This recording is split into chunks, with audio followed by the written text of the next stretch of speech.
আসসালামু আলাইকুম। হ্যালো বন্ধুরা, আপনি কি খাবার শেষ করেই 10 মিনিটের মধ্যেই আবার আপনি ক্ষুধা অনুভব করেন, অথবা আপনি দেখছেন যে খুব বেশি না খেয়েও ওজনটা বেড়ে যাচ্ছে? এটা শুধু আপনার প্লেটের সাইজ নয়, এটা আপনার খাবারের স্পিডের উপর নির্ভর করে। আজ জানাবো যে দ্রুত খেলেই কি আপনার ওজন সত্যি বেড়ে যায়।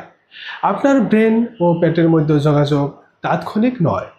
পেট ভরে যাওয়ার সিগন্যাল হরমোন যেমন ল্যাপটিন, পেপটাইড মস্তিষ্কে পৌঁছাতে প্রায় 20 মিনিট সময় লাগে।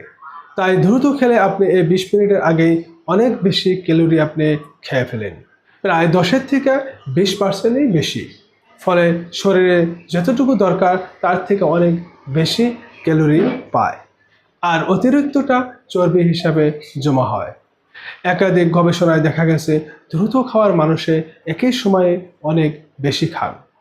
তাই দ্রুত খাওয়ার মানুষের ওবেসিটির ঝুঁকিটা দ্বিগুণ পর্যন্ত দেখা যায়।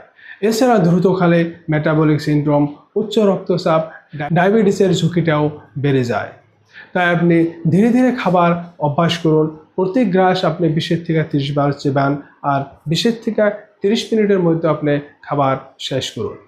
আর খাবারের সময় আপনি সম্পূর্ণ স্ক্রিন বন্ধ করুন, আর আপনি খাবারের টেস্ট, স্মেল এটা আপনি অনুভব করুন।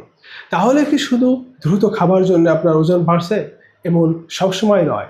ক্যালোরি, এক্সারসাইজ, হরমোন এই সবই গুরুত্বপূর্ণ, কিন্তু অনেকের কারণে এটি একটি লুকানো এক কারণ। তাই আপনি 1 সপ্তাহ ধীরে খেয়ে দেখুন আপনার শরীর কি বলে। আশা করি সবাই ভালো থাকুন, সুস্থ থাকুন। নেক্সট ভিডিওতে আবার দেখাবো। আজকের জন্য বিদায় নিচ্ছি। ধন্যবাদ।